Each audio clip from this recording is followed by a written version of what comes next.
We live in a fantasy world now. Reality has been destroyed. This is the time that you really need to pay attention. The probabilities are overwhelmingly on gold's side. That is the best environment to see gold increase its value. Welcome to Palisades Gold Radio. I'm your host, Tom Bodrovics. Joining me today is Jaime Carrasco, Portfolio Manager at Canaccord Genuity. How are you today, Jaime? Doing great. Thanks for having me back. Always in really good weeks that we chat for some reason. Good or exciting?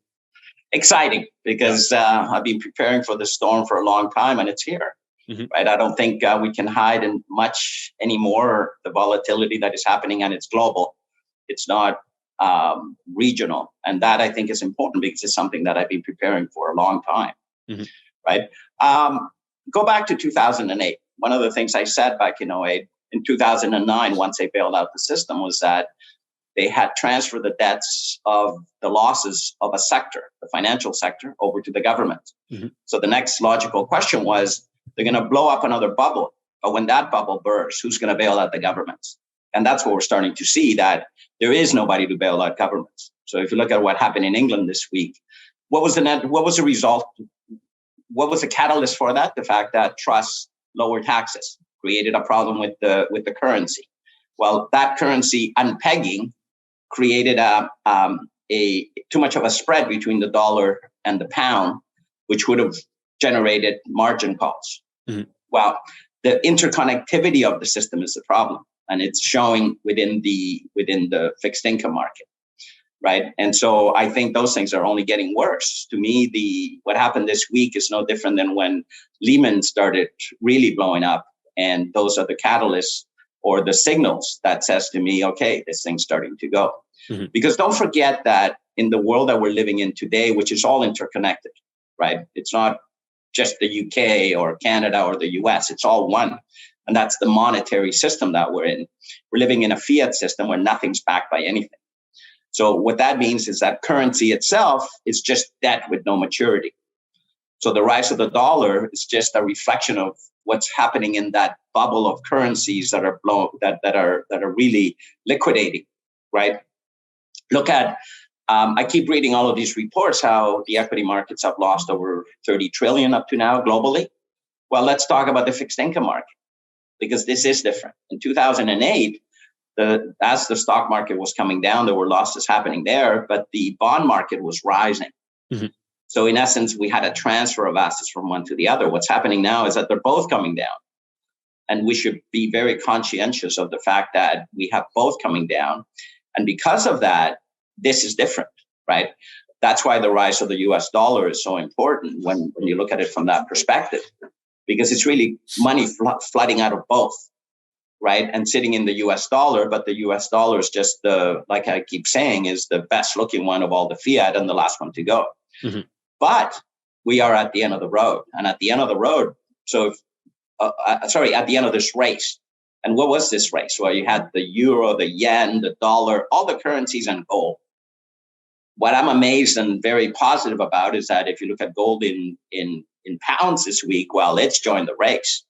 Gold is flying in pounds. Same thing in yen and euros, because all those central banks are already having to start to print money to buy up their debts, because they can't have the rise of interest rates or the decline of the bond market to come off as fast as it's happening. By the way, look at the 10-year bond, which the narrative from mainstream media, financial media, was that interest rates were going to go down because we were heading into a recession. Well, guess what? Rates hit 4% that night in the US. That would have meant, though, and I'm talking about the 10-year bond. We've gone from 3.50 to 4% in about a month. That's crazy. Those are crazy numbers in terms of how fast this volatility is within the bond market is happening. Now, why is that important? Is because at a 4% print, it would have mean that mortgages in the US would have gone through 7. That's why the housing sector is in trouble. You see, look at the interconnectivity of all this debt bubble that we've built, and how do you get out of it? And I think that's what's more important. We can talk about let's talk about the overall big picture on how I see the economy, the markets, inflation. right? The rise of the dollar. But I think what's more important after that is that we should talk about positioning, what investors should be doing, and how I'm positioning clients for what comes next, because here's a storm, right? And I actually sailed through a hurricane in the mid 80s. So, when I say that you can't control the wind, but you can control the sails, I can say that from experience, and also from both a practical perspective, but also from a financial perspective. And as much as I have a lot of clients that are concerned because everything has been going down, I think that's about to change in terms of what happens with the precious metals. So, Jaime, I want to go back to a little bit about what you're talking about with the interconnectivity of all of these systems. How responsible is the U.S. Fed really for causing the devaluations of the pound and the Japanese yen? Well, I think they're all responsible, because you have to realize that we've inflated. Look at not the Fed balance sheet, but global balance sheets. Everybody just keeps focusing on the Fed, but they've been passing that hot potato from one central bank to the other. So they're all interconnected, right? We've gone from, in 2008, from what it was 9 trillion held between all of them to over 35 trillion just in their balance sheets. But what people fail to recognize, and I keep pointing out, was that if you look at the stock markets have grown by $100 trillion since 2008, but that came at the expense of almost $200 trillion worth of debt. So again, that's the financial bubble that was inflated through all that money. So I think they're all interconnected. And the only way forward in that environment was for some kind of a reset, which they had already told us. So go back to 2015. Or 2010, whenever James Rickards puts out the book Currency Wars, right? By then, we already knew that we were on the end of this road. And two doors opened up for the resolution of this problem through a reset. One was going to be controlled by the IMF through the SDRs, but China had to jump on board. The other door was that China, the new hegemonic power, wasn't going to go along with the IMF on whatever they proposed, and they were going to go on their own. Well, I think what's becoming clear is that the BRIC nations, and look at the meetings out of the Shanghai Cooperation Organization 2 weeks ago, I think it was. How many other SCO, countries?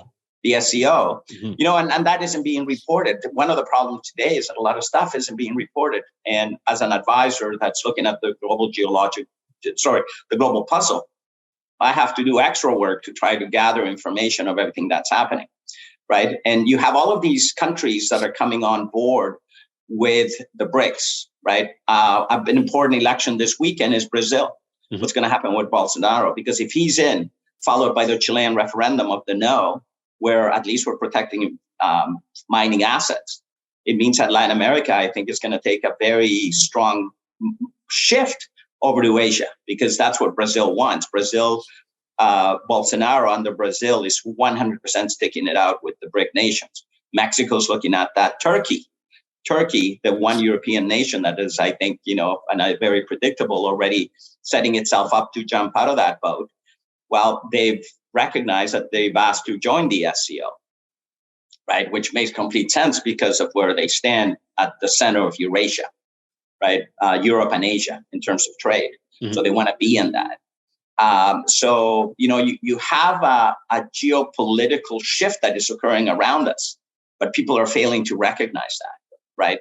And I think to a big extent, the more negative aspects of all this is the US dollar that continues to rise. You have all these countries that have debts in US dollars. And so their principal payment is growing, and so it's the interest payment. So one of the things that now I'm hearing is how inflation is going to wean. Oh, it's going to be temporary. Well, inflation number out of Europe just came in, and now it's double digit. Because inflation is not a linear event. I keep trying to point this out, that inflation is an exponential event. The problem we have now, though, is that it's not just monetary inflation by printing all this money, that inflation is becoming systemic. That was the important announcement a couple of weeks ago when the CPI number came out on the Monday, that now it's going into the economy. So now that it's becoming systemic, we know that it's going to be much harder for the Fed to control it. And it's also going to start to change attitudes. So we have a global problem of the US dollar. Now, all the other currencies are devaluing against the dollar, but the dollar's rising. Now, to me, this morning I was watching a video of somebody down in Florida before Ian hit, how the water had completely evaporated from the coast. And he's saying, well, let's see what happens when it comes back. It's the same effect. You have to understand that the dollar, as it rises because of the unwinding of all these debts, because all the money's flooding there. So think of flow of funds. All this money's coming out of the equity markets and the bond markets ending up in the dollar because people don't know what to do. Well, that's no different than when the water goes out during a tsunami. The beach gets bigger, it's great, but I wouldn't want to be buying that beachfront property because the water's going to reverse. One caution is that rise in the dollar is also hiding the true level of inflation in the US. Once the dollar reverses, which it will, be it by reset or by market forces, as Santiago Capital, what's his name? Because he's got it. Brett Johnson, he's got it dead on, the milkshake theory, right? The dollar will be the last man standing. But once that one goes, the US is going to see its true level of inflation, and so will the world, which has been working on a US dollar base, right? And that's a problem when the currency reserve hits this. And that's why I think this is completely different than we've seen. And the last time we saw deflation, global deflation, was in the 30s. I would like to point out that in the 30s, the way we saw global deflation was to kill the old currency reserve, which was the British pound, in case people think that the US has always been the US currency reserve, and to create a brand new backed by gold or good as gold US dollar, which became the new currency reserve. That's how we really resolved that issue, right? So deflation is the worst for the banking system, because the banking system, or the fiat system as well, which needs inflation in order to inflate debts away. Once deflation hits, it means that they've lost control of the debts, and it just gets bigger and bigger and bigger.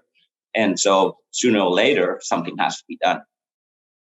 Jaime, when we're thinking about this inflation picture, and you're talking about changing attitudes, do the central banks that are explicitly fighting inflation have any control over the type of inflation that we've seen? It's an interesting puzzle to kind of think about, because as they printed trillions after the pandemic, many of the biggest contributors to inflation are on the supply side, not the demand side. So how do you think about that?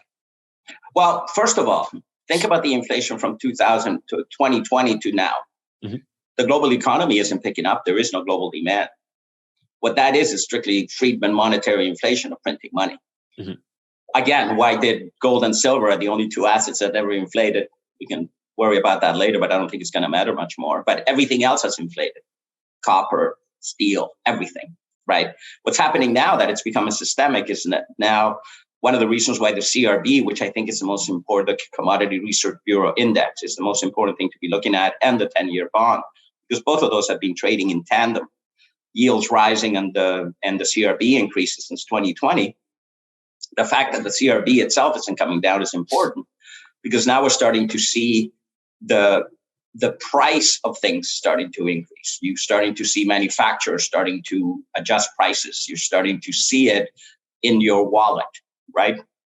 So now we have another problem, which is supply side inflation. Now that it's becoming systemic, it's filtering into the economy. Now that's something that we saw in Latin America. I remember, coming from a pretty good background in Latin America, going with my mother and my nanny to line up to get oil, right? Because the supplies were drying.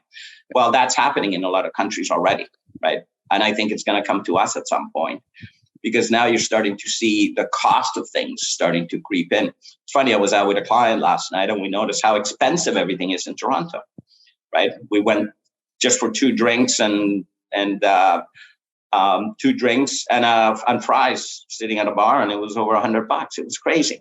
We looked at each other. No. It's like, if I'm noticing, if he's noticing, and we both noticed, I think everybody else is. So and that's a problem once it starts to become systemic, that it gets harder and harder. It also people's spending habits start to change, right? And that's why I think inflation going forward we're going to start to see the supply crunch start to come in, or shock. What I can't remember the term, but there is a term for it in terms of how it starts to filter through the economy. And winter's coming. Inflation rarely drops through winter, right? So I think until the spring, the storm is only going to get worse. I mean, when I was doing research for today, I was looking at something you posted about your special opportunities portfolio, and it was built off your experience, as you said, in Latin America, and started as a hedge against the destruction of purchasing power by central banks. So do you feel that in the West that we're starting to see the same signs of that type of devaluation that you were protecting from? That's a good question, because actually it's funny you asked that, because I've been signing up a couple of family offices, which are big pools of money that families have gathered over the years. And I'm noticing the same things that I noticed when I was managing family offices for Scotiabank down in Chile. And that was that they were all sitting on the same side of the boat. Funny story. So I signed one up, and I did, unbeknownst to me, they also had assets offshore, right? And I looked at their assets here in Canada. They were dealing with two major banks. And I looked at the portfolios, and first of all, they were mutual funds. So they had a balanced mutual fund, a growth, international growth fund, a Canadian fund, and something else. The first thing I noticed was that everything's in a mutual fund. The balanced fund, forget it, because you don't have anything through a balanced fund. All you have is a pool of bonds that is subject to full duration, because there is no maturity within the mutual fund, right? So what I said to them is, like, first of all, through the storm, you can't hold mutual funds because you have no control. What do I mean by that? In 2008, as the markets were falling off, I was already sitting in cash starting in January, waiting to start buying. And come October, November, when everything falls apart, I start buying. You're sitting in a mutual fund. That mutual fund manager is selling the best assets, because that's when the selling occurs. So even if you're ready and you have mutual funds and you're adding money to that mutual fund, all that money is going to more redemptions that are coming in. So my approach is, first of all, forget about balance funds. You got to get out of your balance funds and you got to build a bond ladder. So what I'm doing is actually taking that cash and setting up short-term bond ladders, no more than 18 months out, so that we can keep rolling it as we wait, because there we control the maturity. The next thing is, you can't be in the mutual fund. You have to own the companies.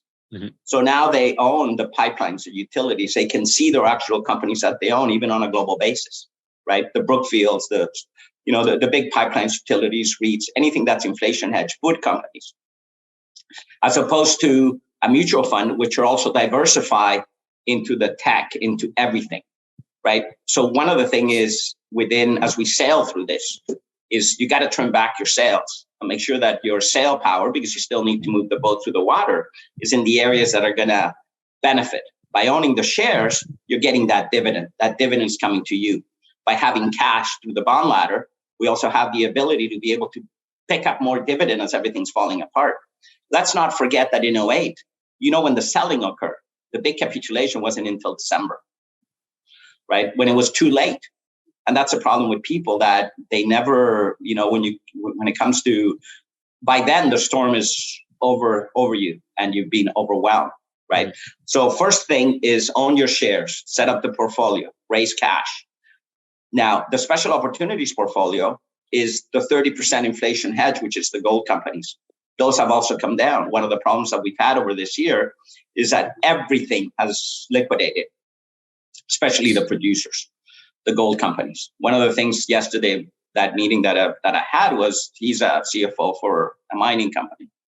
And what we were talking about was, why would I bother with exploration plays when you have companies with reserves on the ground trading at nothing, mm-hmm. when I can pick actual gold on the ground for $5, $6, $7, right? So that's crazy. The valuations are so ridiculously cheap within that 30%. That's where I wanna have my assets now. So I have two portfolios. One is the special opportunities, which is just that gold component for that family offices that has, a good relationship, but they don't have that gold content. But they understand, okay, I gotta have that 1 to 5% of my portfolio in it. By the way, I have 30% of the portfolio in precious metals. 5 to 8 was the traditional norm in the past. Today, it's less than half of 1%, which, by the way, is a very important point that I have to say, because the one asset that has historically benefited investors the best through periods like we are going through right now is the least owned asset by Western investors. In other words, that smart money is not being very smart right now. Right now, so that's at 30%, just it. The equity income portfolio has it built in. And there we use asset allocation because everything has come down, but I have that cash. So by asset allocation, as those producers went from 30 to about 25%, because everything's come down as well, we just reloaded up to 5. And asset allocation is that process of selling the things that are doing well and buying the things that are doing bad that haven't fundamentally changed in any way, shape, or form as to why we own them. Mm-hmm. And that's an important component because that discipline right there is 80% of our portfolio's return. Now that comes from Broad Street, which was back when I started in the business, asset allocation. Back then, they would say you got to have 7 to 8% in precious metals. Right now, the average portfolio in North America sits in less than half of 1%, which is nothing. To me, that's a beautiful thing because let's go back to the big picture, the US dollar versus gold. At the end of the day, only one of those two is going to win, and it's not the dollar, it's gold, right? So I'd rather have a strategy that allows me to acquire those assets, good quality producers, at a time when they're cheap and nobody wants them. I think it was Warren Buffett that used to say that. Remember back in 98 when nobody wanted to buy value, 98, 99 value portfolios because growth was it? Well, it was the perfect time to be acquiring value. And through asset allocation, we were buying value. Mm-hmm. So, Jaime, do you think that the metals could be part of the Achilles heel of the current system? Of course it is, especially silver. You know, we're starting to see that. Look at what happened with nickel. Nickel prices haven't come down since some Chinese entity was shorting nickel prices. We're seeing the same thing now with copper.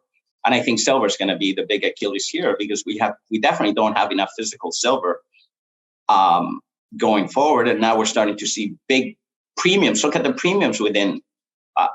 Funny, I got when the CPI number came out, right? Gold got nailed. That day, I actually called my bullion dealer that I always go to, and I was able to buy the last 10 silver eagles from the U.S. Mint. I paid $29, so I paid almost a 40% premium for them. Now, I haven't bought this month allocation because every month I buy a little bit of silver, and I've been doing that forever. You know, if anybody has followed me forever, I would always go down to Scotiabank and pick up some physical silver there, and the premium was never more than 8 to 9%. That's why I was always doing it. Keep track of what the premiums are. We're looking at 40 to 50% premiums for silver right now. That's crazy, right? So it's signaling, the market is signaling that there is tight demand, there is tight supplies within the physical market. The paper market to me is, you know, the spot paper market is just the one that is controlled. But it's good because the greater that premium, the less downside on the price, the faster it rebounds, and the quicker we see the true picture. So what I think we're going to end up with here is when you forget about the stock market. The stock market is just reacting because that is the bubble. The bond market is the problem. So when you look at the bond market, you have the dollar at the beginning of the bond market, and the dollar is just cash with no maturity. Because don't forget that whole yield curve from the dollar to the 30-year bond globally is just fiat money that central banks or governments have promised to pay us back. But it's all devalued. It's devaluing, creating inflation, right? So what I'm looking at more is at some point, gold is going to start to outperform in US dollars. Now, gold is outperforming in everything. Now the pound has started. So as that starts to occur, because Americans are waking up, Americans are buying physical, I think at some point we start to see that divergence, even though the dollar might continue to rise, right? But I think they both rise in tandem, and then the dollar goes. And I think it's going to be through a reset because it's the only way forward. Mm-hmm. They have to come up with some kind of agreement as to how do we resolve the debt issue. So, Jaime, exactly as you're saying, the word reset is thrown about in many different contexts when it comes to debt and currencies in the world today. So if the fiat world needs to reset currencies, how do we think about which countries might be best prepared for that? Could it be the ones that are already, used to dealing with conflict, turmoil, and heavy inflation? I think the countries that are going to do the best, and why I like Chile particularly, is the ones with the least debt per capita per citizen, because that also means the greater the debt per capita, the greater the liabilities within the pension funds, right? And again, I'm thinking of the average person, the person that is dependent on all that money that the governments have promised us to pay us as we get older. Well, looking at the Latin American experience, what happened when the governments go under, you're not going to get that money. Or if you're going to get that money, that $1,000 that you're going to get a month, it's not going to buy you the same purchasing power. You're still going to get your $1,000, but it's not going to buy you the $1,000 worth of goods when you put the money in. Mm-hmm. So that is the true concern. Is as an individual, I think it's best to find a way to hedge yourself, right? That's why I buy physical silver, just to have it. And it's funny because when Rogers went down, I was able to actually, on that day, I was able to fill my car with 2 coins of silver, 2 ounces of silver, which I thought was funny because the chap that owns the gas station is from Pakistan. And I showed him a $50 bill and the 2 coins and said, choose. He goes, oh, money's money. And he grabbed the 2 coins, right? So he gets it, mm-hmm. which I find interesting about Asian people, that they understand the benefit of hard currency. And I think that comes from a distrust of their own government. Same thing with Chile. Right. So that the answer to the question is more what is dependent on all this debts that we have. And that's really the weak link in terms of that all of these liabilities on the countries are also dependent on services that might not be there in the future and will only go downhill. Mm-hmm. Look at the medical system. It's funny because here through the whole COVID thing, one of my sons needed an operation. And I was lucky enough that I didn't have a mortgage on my condo, the condo we have downtown, and I took out a mortgage to send them down to California for the operation last November. Now, this is important. That mortgage, I took it out 7 years locked at $275. In August, I checked what it would cost, and we're over 6% now. So what's costing me $1,400 a month to carry would be costing $2,200 now. Now, this is my personal experience. What are people going to do as they start to renew those mortgages, right, as interest rates go up? Because the problem now is not that central banks can control inflation, because the 10-year bond is rising. So in essence, the bond vigilantes are here. The 80s are replaying, in that the bond market's saying, no way, 10 years, even at 4% with inflation at 8 getting entrenched, I got to go higher. Mm-hmm. So they're selling off the bond market. Jaime, as government debts and liabilities increase, what does this mean for our taxes going forward? Well, they're only going to increase. They're only going to increase until you have somebody that realizes that we just have to restart. That's why I kind of like Truss and what she did to cut taxes, very Reaganomics. But again, it's a Friedman play. And I think that's what Chile did, right? If you look at how Chile cleaned up its debt, they cut back taxes, all of those liabilities, which weren't that big at the time, they got renounced, right? And we had to restart again. Whether we continue with this facade of just money is free and we can print it, it just means that the bubble gets bigger and the economic consequences of all that printing get bigger. Whether governments can pay it back, I don't think so, right? So you can't expect that. So how do we deal with it? It's got to be inflation. And that inflation now is becoming deflation. So the debts are getting bigger. So something has to give, something has to break. Mm-hmm. As governments seem to get more desperate to control the currency and the markets, we keep hearing more tidbits about the possible implementation of CBDCs. So considering that Powell has said that they need to be identity verified, how important could having options and assets outside that system become to you, Jaime? I think they're very important, right? I think that's one of the reasons why I like using cash. I understand the benefit of cash. Mm-hmm. Yeah, it's a lot easier to go to the supermarket with your phone and just pay. But what if at some point the government doesn't like what I'm saying and I get shut down, right? There is a possibility, right? Because apparently any criticism of policy is becoming an issue. Now I get paid, my clients hire me to see what's coming and how to prepare. The question is, and this, I guess, we won't know the answer yet. So I've always said that we are in a financial Titanic. Once that ship sinks, how are we going to rebuild it? And are we going to listen to the guys that built the old ship and crashed the old ship to build and run the new ship? I don't think so, right? And I think that's when that's why, to some extent, I look at the politics in Canada, I look at all that, and one of the issues I have is that I don't think politicians fully realize what the problem is because the problem's not here yet.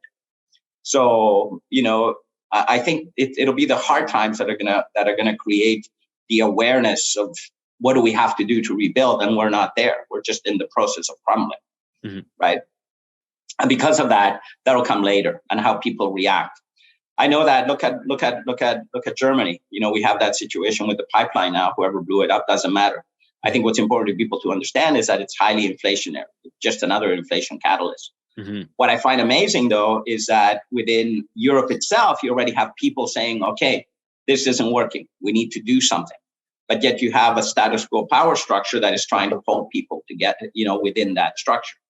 So what usually happens within these populist waves where, the Contriatic winter, the fourth turning, whichever way you want to look at it, if you look at it historically, we've gone through in throughout history, the social events is that people lose trust of their governments. That's the first thing that happens, right? And as they lose trust, they start to question what is going on.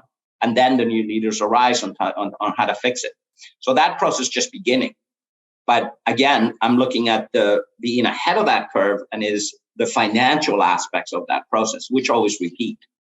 And that's why I think, go back to understanding that the connection between gold itself, all the commodities are inflating away, except gold and silver. But gold itself is the only monetary asset. It's spent energy. Once it's there, it will never disappear. That copper, that bronze, that nickel, that's going to erode. That's going to be gone. Now, 1,000 years from now, whatever gold we produce today is still going to be there. And it's that consistency that gives it its real asset ability. So it doesn't make sense. It's illogical that it is the one asset that hasn't appreciated or inflated away since 2020.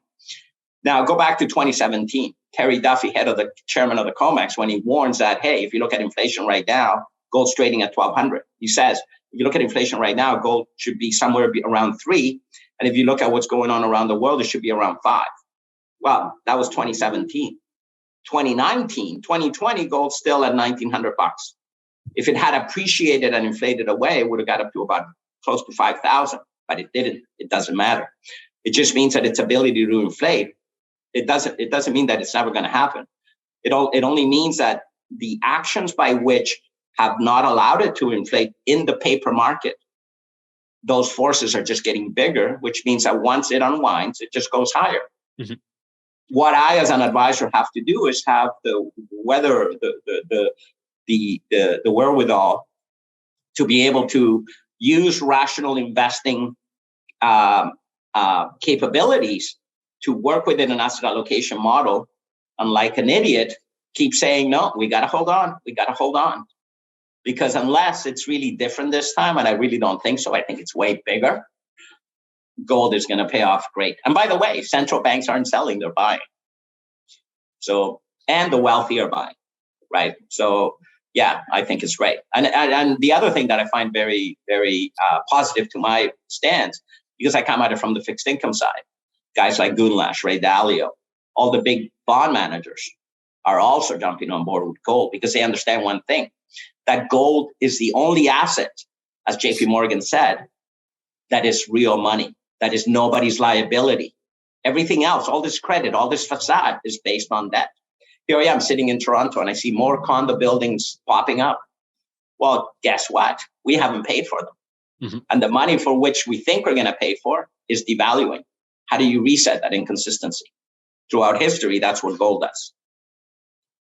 Jaime, as we're talking about all of this, you recently posted a quote by Churchill on your LinkedIn that I thought was quite interesting. And it reads that the truth is the first victim of war. So what do you feel that is particularly relevant to today?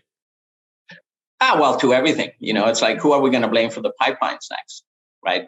Who stands to benefit? Weapons of mass destruction in Iraq. To me, that was all part of the petrodollar wars that were going on, right? It's funny. I was listening to the new MP in Italy, and what she said about the family and family values. They're labeling her as a fascist. I had never heard of this woman, but I listened to that speech, which, by the way, has disappeared all of a sudden. And I'm listening to what she's saying about family. And you know what? I'm Latino. You can't take that away from me. Family is the most important thing for me. My mom and dad, right? Where I come from. I'm a Cortez. I follow my family line years. And they think that it's gonna disappear just like that. So there's something about the values that we carry as I guess European Christian values that we have. Now with me, I'm from Latin America, so I also do feel very strong to my native blood within it, right? I think what's missing in the world today is just love, more love. We got to treat each other. We have to treat each other the way we want to be treated, but also respect that everybody's different, right?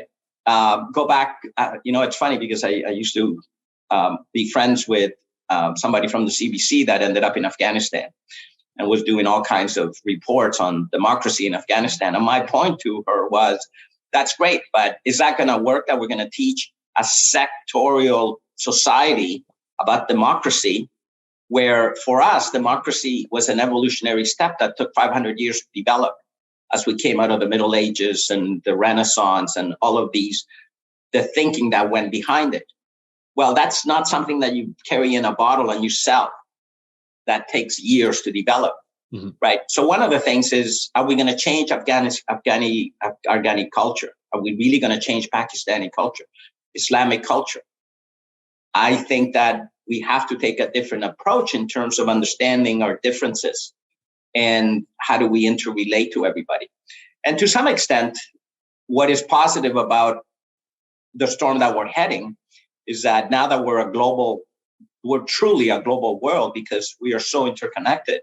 I think that's one of the positives that could come out of this, in that we get to understand each other better. That's one of the things I love about Canada, having come from Chile. Nobody's from here, right? I love that, how globally we are. But by the same token, I think that the economic pains that arise from that will make it stronger.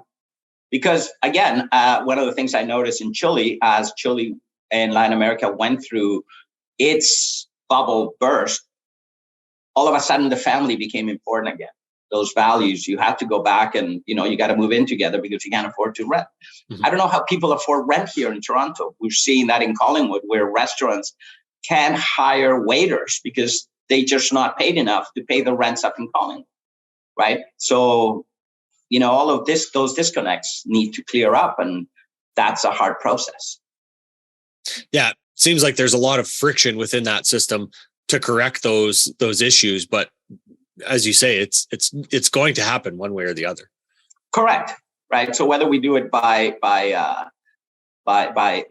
force or folly, right? Regardless, I think the system will correct. And what I see is that we are definitely going into a bipolar world going forward, because, unless we end up in nuclear war, that's the worst case scenario, which actually every day seems to become more of a possibility, which is sad. I think at some point, wiser minds will prevail and you have a status quo. And let's not forget additional systemic risks coming. The election in the US in November, which nobody's talking about. Right. So far, the more I read and the more I follow, it seems as though the Republicans are going to sweep and that again is going to create much more political risk and much more dislocation within the US dollar. Right. So everything to me seems to be cracking at the seams. And again, one of the beauties of the US is I think they still have those 9,000 tons of gold, right? So from that perspective, I think they stand well. I don't think that was ever leased out. And so I think that'll be quite interesting to see how all of that plays out. Mm-hmm. Yeah. And in contrast to Canada, that holds literally zero. Yeah. It's funny, I love history. I love the history of the US. And I think the big test for the US is going to be this, right? So you have two parties playing it out. And it's not the Democrats and the Republicans, forget that. It's really the Republics against Washington. So you have the citizens of the Republic that have sent all this money over to Washington for Medicare, Medicaid, Social Security. They've been sending money since the 60s, but they haven't yet figured out that that money was levered and spent, and now there's an IOU left for which they're getting taxed, right? So that to me is going to be the true test for the US going forward, is when Americans figure out, wait a minute, what happened to all the money, right? And that's why when I listened to the Road and Wave, when the Supreme Court came out with that decision, there was a lot of noise about Road and Wave, but nobody was listening to what was being done because 7 decisions were done at the same time. And I found it very interesting that the Supreme Court, what it was doing was laying out what is federal and what is part of the states. So they were laying out through the Constitution, this is up to the federal government, this is up to Washington. So they were laying out the drawing the lines on the sand with regards to the Constitution, which I think is going to be important as we go through the storm and as the U.S. rebuilds. I'll stand with Churchill on this one, because to me, the U.S., what they gave us was that Constitution, which is a beautiful document. Yeah, the 13 guys that wrote it were all white and they might have slaves, but it applies to all people within the U.S., right? And that's why I like America. And the other problem is that we expect Americans to be sophisticated Europeans. They're not, they're the guys, they're John Wayne with that gun, right? They've always been. They're different. You either like them or you don't, but that's what we have, right? And I think at the end of the day, they're going to stand with their flag and do whatever it takes to protect their republic. Well, as you're pointing out, there's so many nuances to understand within all of these different situations, and trying to find the truth behind the narrative that's being presented is always really important. And I appreciate you coming back to kind of help us sort through a little bit of that, Jaime. Well, as I said, gold, I think, has been with us for millennia. And I don't think it's not different this time. And I think it's going to prove to be the savior within this financial mess. So what do we have now? And it's funny because we're at the end of the road now. So now it's not about the stock market. It's not about the bond market. It's really about the dollar or gold. We're at the end of the road. So people can choose, right? And how do you position yourself? What I find interesting is that everybody owns that dollar, and there's trillions of dollars floating out and adding, but there's only billions of physical ounces available. So sooner or later, the paper price is going to reflect the reality of those billions of ounces. And that's what I hold, where the water's going to come. As tsunami comes back, I'm already ready to surf it. And I'm looking forward to that. And that's why I like those, some of those big producers. They're beautiful long boards that will allow us to beautifully move through this. Yeah, like the upside down pyramid that's all balancing on that small amount of physical gold, right? Correct. And central banks own that gold. And people better understand the importance of that. Excellent, Jaime. Always a pleasure. Always a pleasure, Jaime. Of course, on Twitter at IJ Carrasco and Jaime Carrasco on LinkedIn. Jaime, Correct. Thanks so much for your time today. It's a pleasure chatting. Take care. This podcast is for general informational purposes only. Nothing on this podcast should be taken as investment advice. Guests on this show are not compensated for their appearance. Listeners are urged to educate themselves and make their own decisions. Do not base any investment decisions on the information contained. To view our full disclaimer, please visit our website.